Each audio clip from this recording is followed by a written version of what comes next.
Welcome to The Explainer. Today, we're jumping into the absolutely wild story of how the countries we know and love today were born.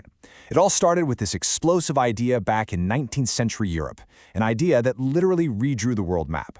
So have you ever really thought about it? Where do modern countries actually come from? Because it's so easy to just look at a map today and think it's always been this way. But, spoiler alert, it hasn't. Before all this, Europe was, well, a total mess, a patchwork of kingdoms and vast empires.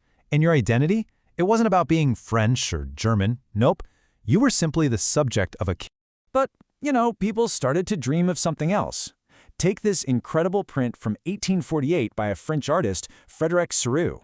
He imagined this parade of nations all marching past the Statue of Liberty, celebrating a world of democratic republics. It was a beautiful, almost impossible dream. So, the big question is, how did that dream even start to become real? Okay, so this wasn't just some fuzzy, hopeful dream. It was built on a really radical, game-changing concept, an idea so powerful, it would eventually bring down empires and completely reshape the continent. And that idea?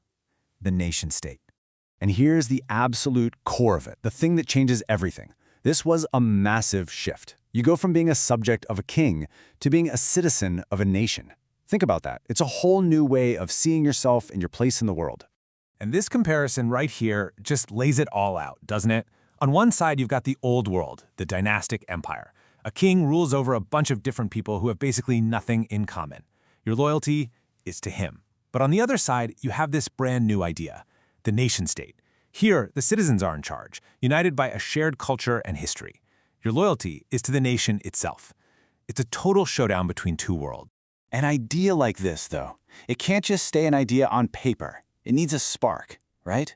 Something to light the fuse and set Europe on fire. And boy, did it get one. In 1789, that spark came from Paris. The French Revolution? This wasn't just some local dust-up.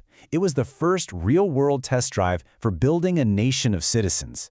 Suddenly, power moves from the king to the people. You get new words like the fatherland and the citizen. The old royal flag is out, a new tricolor is in. One language, French, becomes the language for everyone, and they set up one system of laws for the whole country. It was basically a template for how to build a nation from the ground up. And then, Napoleon Bonaparte storms onto the scene. And here's the crazy irony. He's an emperor, right? But as his armies march all over Europe, they're spreading these revolutionary ideas. They're tearing down the old systems and putting in his new Napoleonic Code, which, by the way, established equality before the law for the first time in many places. So he's destroying the old world, but replacing it with his own rule, leaving everyone scratching their heads. Is this guy a liberator or just another conqueror? Right, so you can imagine the kings and emperors of Europe weren't exactly thrilled about all this. You don't just overturn centuries of tradition without a massive fight. The old guard, they looked at this new idea of nationalism not as progress, but as a dangerous plague that had to be wiped out. Fast. So after decades of absolute chaos and war, Napoleon is finally defeated at Waterloo in 1815.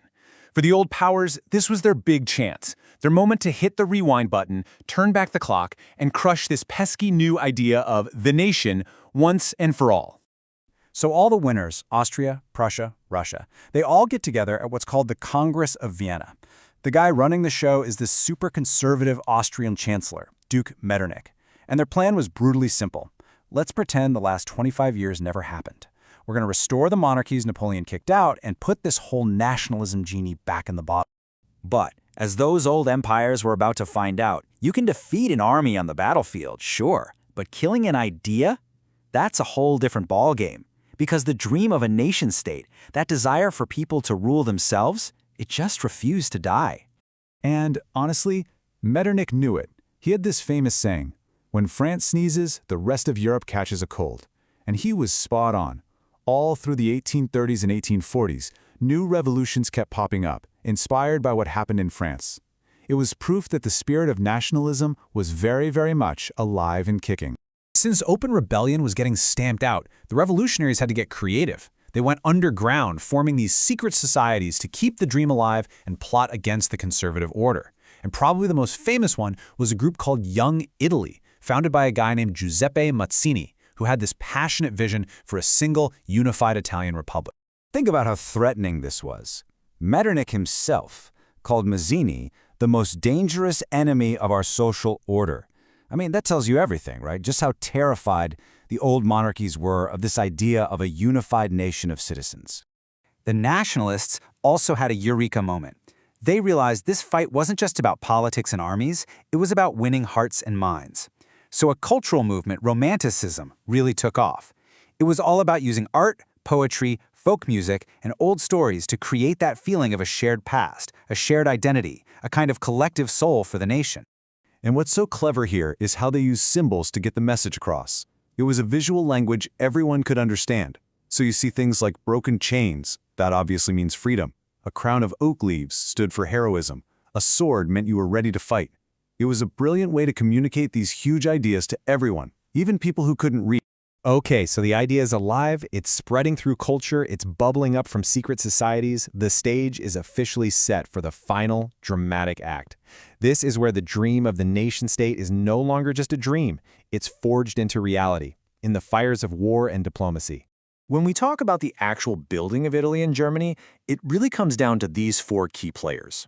You've got Mazzini, the soul and inspiration of Italy. You've got Cavour, the brilliant diplomat, the brains of the operation. Then there's Garibaldi, the fighter, the sword. And for Germany, you have the one and only Bismarck, the man of blood and iron. Together, they used idealism, politics, and pure military force to turn a bunch of fragmented pieces into the nations we know today. So in Italy, it was this amazing three-part play. First, you had the diplomat, Cavour, in the north, making a clever deal with France to kick Austria out. Then, down south, you have the revolutionary Garibaldi, leading this passionate army of volunteers to liberate the region. And finally, it all comes together in 1861 when King Victor Emmanuel II is declared king of a brand new, united Italy. Bismarck's strategy for Germany? Let's just say it was a little more direct. He famously said that the big questions of the day wouldn't be settled with speeches and votes. Oh no, they'd be decided by blood and iron. And he meant it.